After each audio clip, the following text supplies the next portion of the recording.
بسم اللہ الرحمن الرحیم۔ لاسٹ کلاس میں ہم نے لفظ تصوف کے لغوی معنی پر بات کی تھی، اور لغوی معنی کے حوالے سے ہم نے 6 اقوال دیکھے تھے۔ ایک قول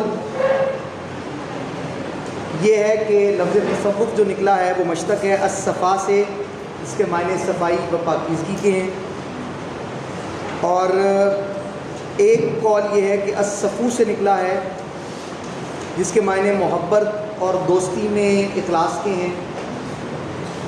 ایک قول یہ تھا کہ لفظ تصوف مشتق ہے الصوف سے، جس کے معنی اون کے ہیں، اور کیونکہ اکثر صوفیاء اون کا لباس زیب تن کیا کرتے تھے، اور اسی کا ایک معنی ایک قول کے مطابق یکسو شدن ہونا ہے، یعنی پوری یکسوئی کے ساتھ کسی چیز کی طرف متوجہ ہونا بھی بتایا جاتا ہے۔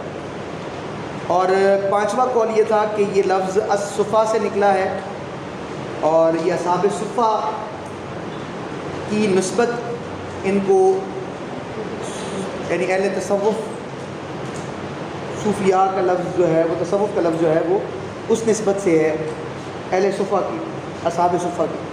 اور ایک جو آخری قول تھا وہ امام قشیری رحمۃ اللہ علیہ کا، کہ یہ الصف سے نکلا ہے کہ صوفیاء کے جو قلوب ہیں وہ اللہ کی حضوری کے اعتبار سے صف اول میں ہوتے ہیں۔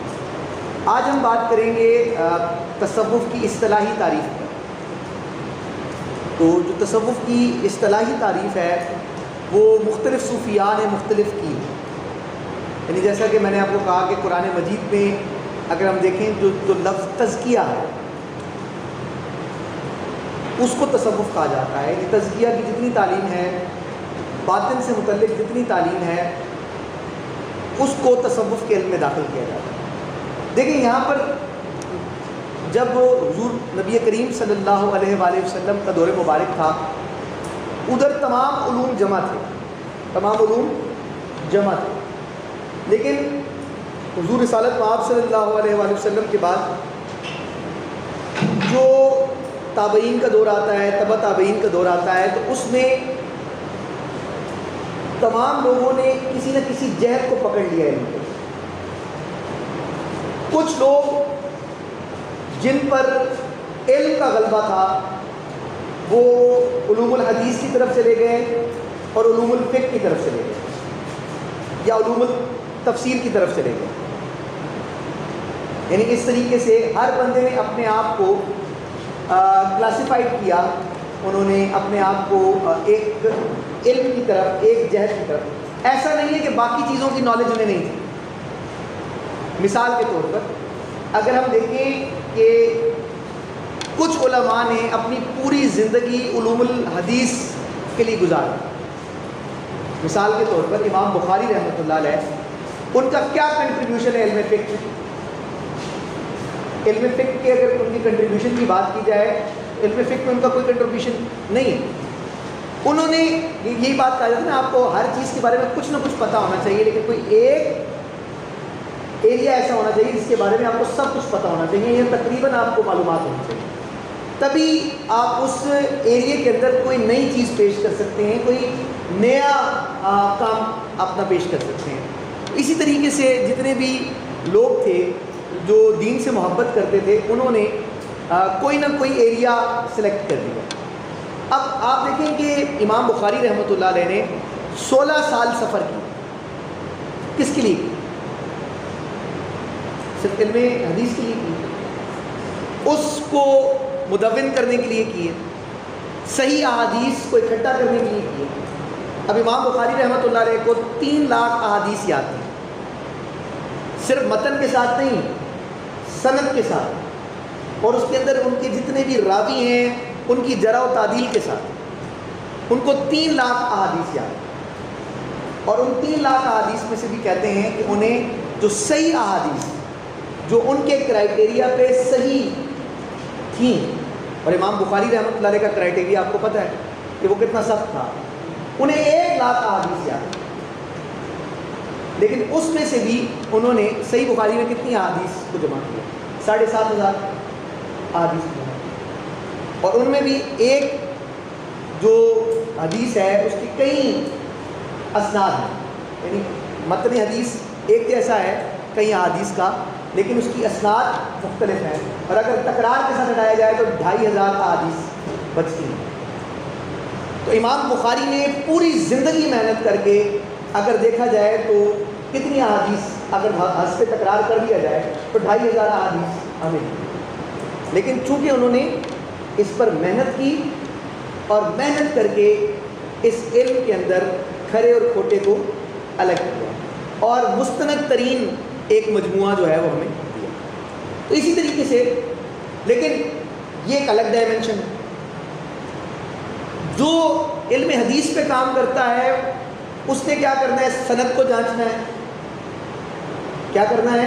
سند کو جانچنا ہے، متن کو دیکھنا ہے، متن کو کون سے متن کو لیا جائے گا اس کے اصول طے کرنے ہیں، کون سی سند صحیح ہے، کون سی موضوع ہے، کون سی ضعیف ہے، اس کے تمام اس اصول اور اصطلاحات کو وضع کیا جو محدثین۔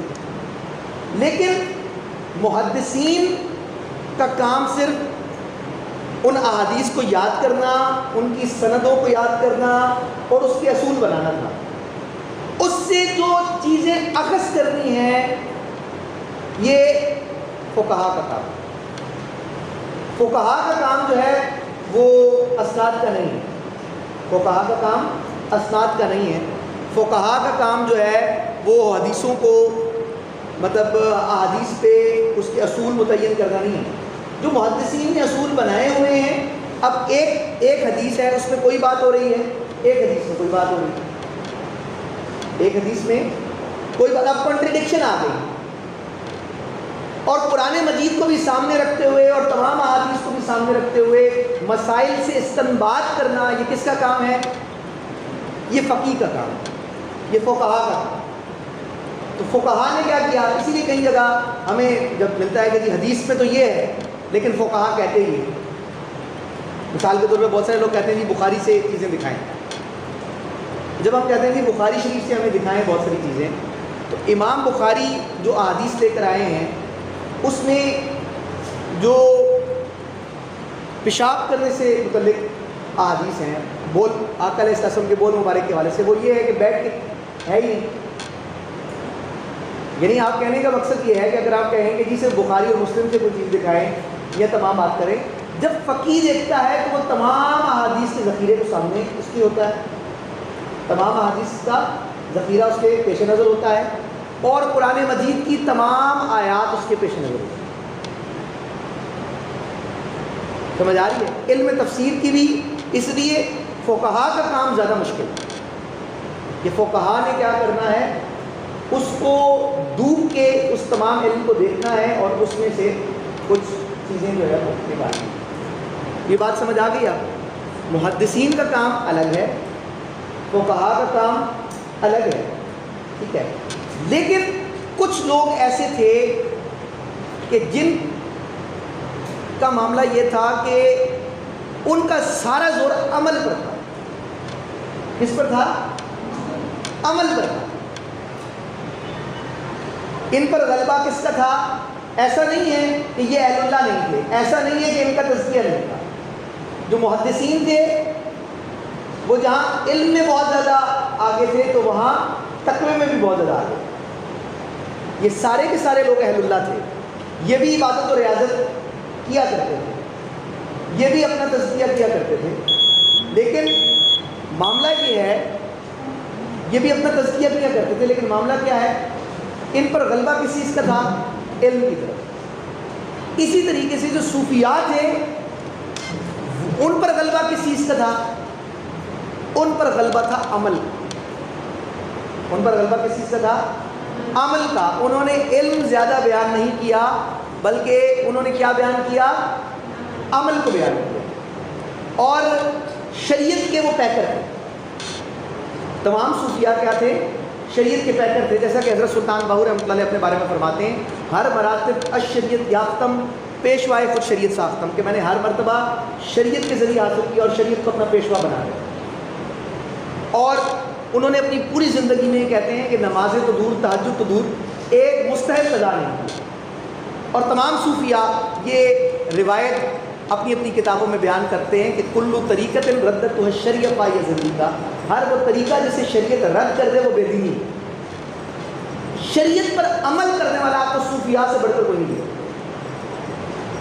نماز کی پابندی، روزے کی پابندی، حج کی پابندی، زکوٰۃ کی پابندی، اور جتنے بھی شرعی اعمال ہیں ان کی پابندی آپ اٹھا کر دیکھیں.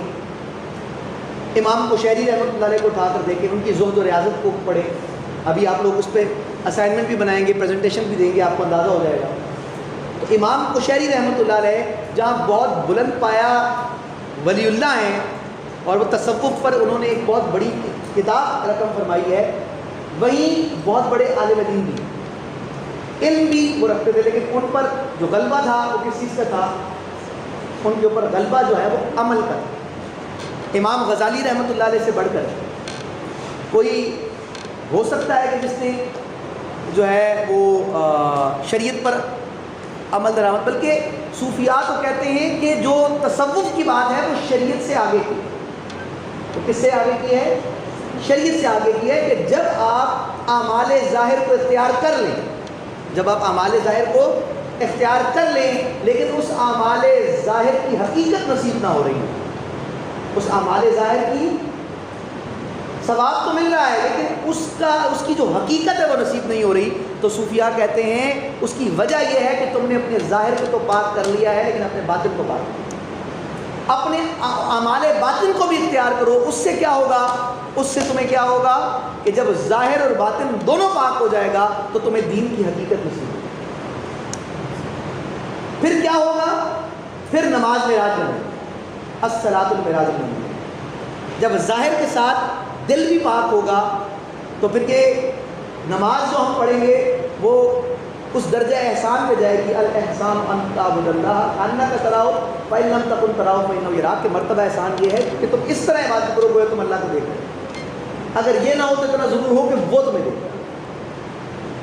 تو بات سمجھ آئی آپ کو؟ تو جو اہل تصوف تھے وہ شریعت کے تو عامل تھے ہی تھے، لیکن انہوں نے کیا کہا؟ انہوں نے کہا کہ جب انسان شریعت میں کامل ہو جائے تو اللہ تعالیٰ کی معرفت نصیب نہیں ہو سکتی جب تک باطن بھی پاک نہ ہو، دل کے اندر سے وہ خصائل رذیلہ بھی نہ نکلے. آپ دیکھیں آپ کو بہت سی چیزوں پہ باتیں ملتی ہیں لیکن وجود کے اندر سے تمام طرح کی برائیاں اور بے حیائیاں کیسے نکل سکتی ہیں یہ آپ کو کسی اور علم میں نہیں ملے. آپ اعلیٰ درجے کے اخلاق کیسے پیدا کر سکتے ہیں یہ آپ کو کسی اور علم میں نہیں ملے گا. یہ سب باتیں کہاں آپ کو ملے گی؟ علم تصوف میں. میں نے آپ کو پہلے یہ عرض کی تھی کہ علم تصوف کے دو سرے ہیں. ایک سرا کیا ہے کہ بندہ اللہ تعالیٰ کے اس قدر قریب ہو جاتا ہے، بندہ اللہ تعالیٰ کا اس قدر قرب حاصل کر لیتا ہے کہ اس کے دل میں غیر اللہ کی کوئی حسرت باقی نہیں ہے. وہ کوئی بھی عمل اختیار کرتا ہے. ایک صوفی کچھ عرصے کے لیے وتبتل علیہ تبتیلا کی تفسیر بنتے ہوئے زمانے سے جدا ہوتا ہے، عبادت و ریاضت میں اللہ تعالیٰ سے ایک تعلق قائم کرتا ہے. ایسا نہیں ہے کہ وہ حقوق العباد چھوڑ دیتا ہے، ایسا نہیں ہے کہ وہ بیوی بچوں کو چھوڑ دیتا ہے، ایسا نہیں ہے کہ وہ دنیاوی مشاغل کو چھوڑ دیتا ہے. وقتی طور پہ ضرور چھوڑتا ہے، وقتی طور پر اللہ تعالیٰ سے تعلق قائم کرنے کے لیے وہ خلوت میں ضرور جاتا ہے. لیکن علامہ اقبال نے کہا چوں پختہ شوی، جب تو اپنے آپ کو نقشہ درویشی میں گم کر لے، چوں پختہ شوی بر سلطنت جمزن، پھر اللہ تجھے بادشاہی بھی عطا کرے. پھر تُنے کرنا کیا ہے؟ پھر تُنے دین کے نفاذ سے کوشش کرنا. پھر وہ کیا کرتا ہے؟ وہ اسے بادشاہ بھی بنا دیا، وہ بادشاہی کے تخت پہ بھی بیٹھ گیا. اور اس پر ہم نے پچھلے سیمسٹر میں تفصیل سے اس پورے معاملے میں بات کی کہ صوفیاء کرام کیا کہتے ہیں. وہ کہتے ہیں تم دنیا میں رہو، دنیا تم میں نہ رہے. بس اتنی بات، تم دنیا میں رہو، دنیا تم میں نہ رہے. وہ کہتے ہیں کہ ہاتھوں سے دنیا کے کام کر، پیروں سے دنیا کی طرف چل، آنکھوں سے دنیا کو دیکھ، کانوں سے دنیا کو سن، لیکن کیا کر؟ معاملہ یہ ہے کہ دل کو کیا کر؟ جانب دلدار کن کر. یہ دل جو ہے وہ جانب دلدار کن ہو جائے. اور جب یہ جانب دلدار کن ہو جاتا ہے تو اس کے اندر بے نیازی آ جاتی ہے. اس وجود میں کیا آتی ہے؟ پیسہ دیکھ کر چمک نہیں آتی آنکھ. پیسے پہ دین کو نہیں بیچ دیتے. پھر وہ معاملہ نہیں ہوتا کہ جب بندہ اندر جو ہے وہ اللہ سے یاری آ جائے, تعلق باللہ قائم ہو جائے, تو پھر معاملہ کیا بنتا ہے؟ ایک بال کہاں سے سیکھی ہے تو نے یہ درویشی, ایک بال کہاں سے سیکھی ہے تو نے یہ درویشی, کہ چرچا بادشاہوں میں ہے تیری بے نیازی کا. پھر بندہ بے نیاز ہو جاتا ہے. سیدنا شیخ عبد القادر جیلانی رحمۃ اللہ علیہ کے پاس ایک بندہ آیا. اس نے کہا کہ جناب فلاں جو آپ کا تجارت کا جہاز آ رہا تھا نا وہ ڈوب گیا. جو آپ کے تجارت کا جہاز آ رہا تھا, جو تجارت مال تجارت سے بھرا ہوا تھا, بہت بڑے تاجر تھے آپ, وہ ڈوب گیا. آپ نے فرمایا الحمدللہ. آپ نے کیا فرمایا؟ تھوڑی دیر گزری, وہ پھر آ گیا. اس نے کہا جی حضور, کو جو آپ کا سامان سارا ڈوب گیا تھا نا وہ سارا بچ گیا ہے اور کنارے لگ گیا. آپ نے فرمایا الحمدللہ. پریشان ہو گئے. مریدین نے کہا حضور ڈوبتا ہے تو آپ کہتے ہیں الحمدللہ, بچتا ہے تو آپ کہتے ہیں الحمدللہ. کہتے ہیں آپ نے فرمایا اسی کو تو غنایت کہتے ہیں. یہ غنایت ہے, دل کا غنی ہو جاتا. آپ نے فرمایا کہ جب جہاز ڈوبا میں نے اپنے قلب پر توجہ کی, قلب اللہ کی یاد میں مستغرق تھا. اس کو اس سے فرق نہیں پڑا کہ نقصان ہو. یہ وہ مقام ہے جدھر سلطان باہو رحمۃ اللہ علیہ پنجابی میں کہتے ہیں قادر دے ہٹ ڈور ساڈی حضرت باہو, جنہیں رکھے تیوں رہی ہو. کہ قادر کے ہاتھ ہماری ڈور ہے, وہ جیسے رکھے جیسے چلائے, وہ جدھر کھینچے گا ادھر چل پڑے گا. جس کو وہ پنجابی میں کہتے ہیں جتول ویکھے راز ماہی دے لگے اس سے بننے میں. وہ کہتے ہیں جہاں یار بلائے, جہاں محبوب کا اشارہ ہو ادھر بھاگ پڑو. یہ ہے استقامت. کرامت نہیں ہے, یہ مقامت نہیں, یہ استقامت ہے جس کی سب سے اعلیٰ مثال امام حسین علیہ السلام. کیا آپ نگاہ کرتے تو پانی کے چشمے نہیں ابل پڑتے؟ چشمے ابل پڑتے. آپ کائنات کے بادشاہ ہیں, جنت کی بادشاہی اللہ نے آپ کو دی ہے, وارث ہیں, جوان جنتیوں کے سردار ہیں, نواسۂ رسول صلی اللہ علیہ وسلم ہیں, حضور علیہ الصلوۃ والسلام کی حقیقت ہیں. الحسین منی و انا من الحسین. آقا علیہ الصلوۃ والسلام سے تو امام حسین رضی اللہ ہے, امام حسین رضی اللہ آقا علیہ الصلوۃ والسلام. یہ حقیقت ہے. آپ شبیہ رسول صلی اللہ علیہ وسلم کیا نہیں کر سکتے. تصوف بھی یہ ہے, سب کر سکتا ہو بندہ اور اللہ کی رضا پہ راضی ہو. تصوف کیا ہے؟ بندہ کر سب سکتا ہو لیکن اللہ کی رضا میں راضی ہو جائے. اس کو حضرت سلطان باہو رحمۃ اللہ فرماتے ہیں باطن وچ لولاک دے مالک, ظاہر کھاون ڈھکے ہوئے. باطن میں اللہ ایک اختیار دے دیتا ہے کہ جو چاہو کرو, لیکن وہ ظاہر میں دھکے کھاتے تھے. وہ کہتے ہیں 100,000 تنہا تو صدقے جڑے منہ نہ بولن پھکا ہو. کہتے ہیں 100,000 ان پر صدقے جاؤں جو میٹھی باتیں کرتے. 100,000 تنہا تو صدقے جڑے نفس رکھیں دے جھکا ہو. میں 100,000 ان پر صدقے جاؤں کہ جو اپنے نفس کو کیا کرتے ہیں؟ عاجزی میں رکھتے ہیں. لیکن کیا فرماتے ہیں؟ نیل پدم. نیل پدم عرب کے بعد خرب ہے, خرب کے بعد پدم ہے, پدم کے بعد نیل پدم, لاسٹ ورڈ ہے. کہتے ہیں نیل پدم تنہا تو صدقے حضرت باہو جڑے ہومن سون سڈاون سکا ہو. میں اربوں کھربوں باری ان پر واری جاؤں کہ جو ہوتے تو سونا ہے لیکن اپنے آپ کو سکہ بتا. جو ہوتے تو سونا ہے اپنے آپ کو کیا بتاتے ہیں؟ درویشی یہی ہے, سب ہو کر اللہ کی رضا میں اپنی رضا کو گم کر, یہ درویشی. اب حضور غوث الاعظم رضی اللہ تعالیٰ عنہ آپ کے بارے میں اگر دیکھیں, آپ پڑھیں باقی صوفیاء تو آپ کو پتہ چلے گا کہ وہ صوفیاء انہوں نے بہت زیادہ سادگی کو اختیار کیا. لیکن حضور سیدنا شیخ عبد القادر جیلانی رحمۃ اللہ علیہ کو جب ہم پڑھتے ہیں تو آپ بہت بڑے تاجر تھے اور آپ شاہانہ لباس ہیں. بہت بڑے فقیہ بھی تھے، محدث بھی تھے، مفسر بھی تھے، ولایت میں بھی ان کا بڑا مقام. یعنی اگر ہم اہل سنت کے اندر دیکھیں تو تمام اہل سنت کے مقاصد اولیاء اللہ ہیں، کسی کا اختلاف نہیں. تو وہ سب ہونے کے باوجود وہ تو شانہ لباس پہنا کرتے تھے. تصوف کی تو یہ بھی مثال ہے، ان کے پاس بہترین گھوڑے ہوا کرتے تھے. تو کسی ایک بندے نے، مولوی نے آ کے کہا حضرت یہ کون سا تصوف ہے، یہ کون سا فقر ہے؟ فقر تو سادگی کا نام ہے. آپ تو میں ٹھیک ہے، میں اپنا سب کچھ چھوڑتا ہوں، تم بھی اپنا سب کچھ چھوڑو، چلو جنگل میں چلو. انہوں نے بھی کہا ٹھیک ہے، وہ چل پڑے. اب کیا ہوا کہ آپ نے اپنے سارے گھر بار ہر چیز کو چھوڑا اور آپ اس کے ساتھ جنگل میں کہ بس عبادت و ریاضت کریں گے، ہمارا اور کوئی کام. تھوڑا سا آگے گئے تو مولوی صاحب کہنے لگے حضرت وہ ایک عرض ہے. بولا کیا؟ کہا میرا مسلح پیچھے رہ گیا، اگر میں لے آؤں. آپ نے فرمایا میں اپنا اتنا کچھ چھوڑ کے آیا، کیا میرے دل میں کوئی خیال آیا کسی شے؟ میرے دل میں تو کوئی خیال نہیں ہے، لیکن تجھے تیرے ایک مسئلے کا خیال آیا. تو کہنے کا مقصد یہ ہے کہ تم دنیا میں رہو، دنیا تم میں نہ رہو. اس سے مراد یہ نہیں ہے کہ بندہ جنگل میں چلا جائے گا.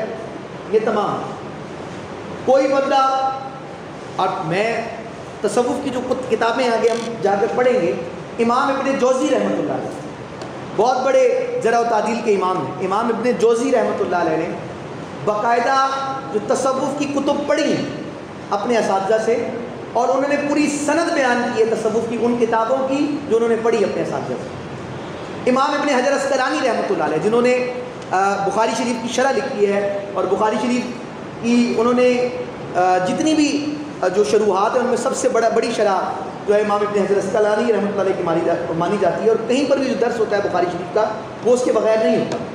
امام ابن حجر عسقلانی رحمۃ اللہ علیہ نے اپنی ان تمام کتابوں کو کی ایک تصنیف بنائی، جس میں انہوں نے اپنی وہ تمام کتابیں لکھی جو انہوں نے اپنے اساتذہ سے پڑھی تھی. ان میں ابن حجر عسقلانی رحمۃ اللہ علیہ نے 100 کے قریب، 100 سے زائد تصوف کی کتابیں لکھی ہیں، رقم کی ہیں، جو انہوں نے اپنے اساتذہ سے پڑھی. اور نہ صرف یہ ہے کہ پڑھی ہیں، بلکہ انہوں نے ان کی اسناد کو بیان کیا کہ میں نے جو اپنے شیخ سے پڑھی ہے، ان سے جو اصل کتاب کے مؤلف ہیں ان تک انہوں نے سند کو بیان کیا، اس کتاب کی ایتھینٹکسٹی پہ بات کی. کتاب اللم جو ہے، جو ابو نصر سراج طوسی رحمۃ اللہ علیہ کی ہے، اس پر امام حجر عسقلانی رحمۃ اللہ علیہ نے بھی اس کی سند کو بیان کیا ہے، اور علامہ ابن جوزی رحمۃ اللہ علیہ نے بیان کیا. تو یہ ایسا نہیں ہے کہ تصوف کوئی ہٹ کے سبجیکٹ ہے. تصوف کا سبجیکٹ وہی ہے کہ جو صدیوں سے مروج چلتا آ رہا ہے. اور ہم یہ اہل سنت جتنے بھی ہمارے ائمہ تھے، وہ جہاں علم شریعت حاصل کرتے تھے، تو جب وہ علم شریعت میں کامل ہو جاتے تھے تو وہ اہل اللہ کے پاس جا کے علم تصوف کو سیکھتے تھے، جس کی سب سے بڑی اگزامپل مولانا روم رحمۃ اللہ علیہ کی صورت میں ہمارے سامنے ہیں، امام غزالی رحمۃ اللہ علیہ. اچھا، تصوف کی جو اصطلاحی تعریف ہے وہ مختلف بیان کی گئی ہیں، اور اس میں جو تعریف بیان کی گئی ہے، جو اہم کتب کے اندر جو تعریف آئی ہے، وہ میں کچھ آپ کے ساتھ شیئر کر لیتا ہوں. حضرت داتا گنج بخش رحمۃ اللہ علیہ کشف الماجوب میں شیخ محمد بن احمد کی تصوف کی تعریف بیان کرتے ہوئے لکھتے ہیں کہ تصوف احوال کو حق کے ساتھ قائم رکھنے کا نام ہے. تصوف احوال کو حق کے ساتھ قائم رکھنے کا نام، یعنی تصوف جو ہے وہ حال کا نام ہے. اگر آپ اس کو آسان لفظوں میں سمجھیں، وہ حال کا نام، کال کا نام نہیں. تصوف کال کا نام، تصوف حال کا نام. اب یہ کہاں سے نکلی بات؟ وہی جو حدیث جبرائیل نے کہا، اسلام کیا ہے؟ عمل ہے. ایمان کیا ہے؟ عقیدہ ہے. لیکن احسان کیا ہے؟ الاحسان ان تعبد اللہ انک تراہ فإن لم تکن تراہ فإنہ یراک. مرتبہ احسان یہ ہے کہ تمہاری حالت یہ ہو. حدیث میں لفظ کیا ہے؟ تمہاری حالت یہ ہو، تمہارا حال یہ ہو، تمہاری کیفیت یہ ہو کہ گویا تم اللہ کو تک رہے، اللہ تعالیٰ کا جا رہے. اور اگر اتنا نہ ہو تو تمہاری حالت یہ ہو کہ وہ تمہیں دیکھنا. یعنی تصوف کس کا نام ہے؟ حال کا نام ہے، ایسا حال جس میں آپ کو قرب الہی کی کیفیات نصیب ہے۔ تو ایک تصوف کی تعریف جو ہے وہ یہ بیان کی۔ ایک تعریف حضور غوث اعظم سیدنا شیخ عبد القادر جیلانی محبوب سبحانی قدس العزیز اپنی کتاب غنیۃ الطالبین میں فرماتے ہیں کہ تصوف حق کے ساتھ سچائی اور مخلوق کے ساتھ بھلائی سے پیش آتا ہے۔ یہ میں نے آپ کو کہا نا، تصوف کا، صوفی کا ایک سرا اللہ کے ساتھ اور ایک سرا بندے کے ساتھ جڑا ہوا۔ حق کے ساتھ اخلاص، اس کی محبت کے علاوہ کوئی محبت قلب میں نہ ہو، یعنی حق کے ساتھ جو ہے وہ تعلق کیا ہے؟ وہ اخلاص کا ہے، اور مخلوق کے ساتھ تعلق کیا ہے؟ بھلائی کا ہے۔ صوفی کے اندر یہ دو چیزیں ہوتی ہیں، کیا؟ ایک اللہ تعالیٰ سے شدید محبت رکھتا ہے، اور ایک اللہ کی مخلوق پہ انتہا درجے کا مہربان ہے، جس کو انتہائی درجے کا مہربان ہونا کہتے ہیں نا، بڑے سے بڑے بندے کو معاف کر دیتا ہے، اس کو معاف کرنے میں کوئی مسئلہ نہیں۔ وہ صوفی یہ کہتا ہے کہ تم اگر کسی کو معاف نہیں کر سکتے تو خدا سے معافی کی امید بھی مت کرو۔ یعنی اگر میں کہتا ہوں جی میں بہت گناہ گار ہوں، اللہ تعالیٰ مجھے معاف کر دے، وہ کیسے ہو سکتا ہے؟ اچھا بات یہ ہے کہ چلے یہ کام بھی بندہ کر جاتا ہے، جانی دشمن کو، جس سے بندے کا اناد ہے یا جس نے بہت نقصان پہنچایا ہے آپ کو، آپ اس کو دیکھنا گوارا نہیں کرتے۔ صوفی کے اندر اتنی پیوریفیکیشن ہوتی ہے کہ نہ صرف وہ اللہ کے لیے اسے معاف کر دیتا ہے بلکہ اسے دعائیں بھی دیتا ہے، اس کے بارے میں اچھا گمان بھی رکھتا ہے، اور ہر وقت اس کے لیے اللہ کی بارگاہ میں مغفرت کا طالب رہتا ہے۔ اب یہ کام بندہ نہیں کر سکتا، لیکن جو لوگ اہل تصوف کی صحبت کو اختیار کرتے ہیں ان کے اندر دو چیزیں پیدا ہو جاتی ہیں ان کی صحبت کی وجہ سے۔ ایک چیز کیا پیدا ہوتی ہے؟ ایک چیز یہ ہوتی ہے کہ ان کے دل میں اللہ کی محبت کا غلبہ آ جاتا ہے، اور وہ کیا کرتے ہیں؟ دنیا سے بے نیاز ہوتے ہیں، کسی سے امید نہیں رکھتے، ان کی امید صرف اللہ سے، کر وہ سب کچھ رہے لیکن ان کی امید صرف کس سے ہوتی ہے؟ اللہ سے۔ اور دوسری چیز کیا ہوتی ہے؟ وہ مخلوق پہ حد درجہ مہربان ہے، حتیٰ کہ جانوروں سے اور کیڑے مکوڑوں سے بھی وہ اپنے آپ کو بچاتے ہیں۔ کہتے ہیں کہ اللہ کی مخلوق کو ان سے ضرر نہ ہو، حتی الامکان ان کا تقویٰ یہ ہوتا ہے کہ، لیکن جو بندہ تشدد کی بات کرے اس کا تصوف سے کوئی تعلق نہیں۔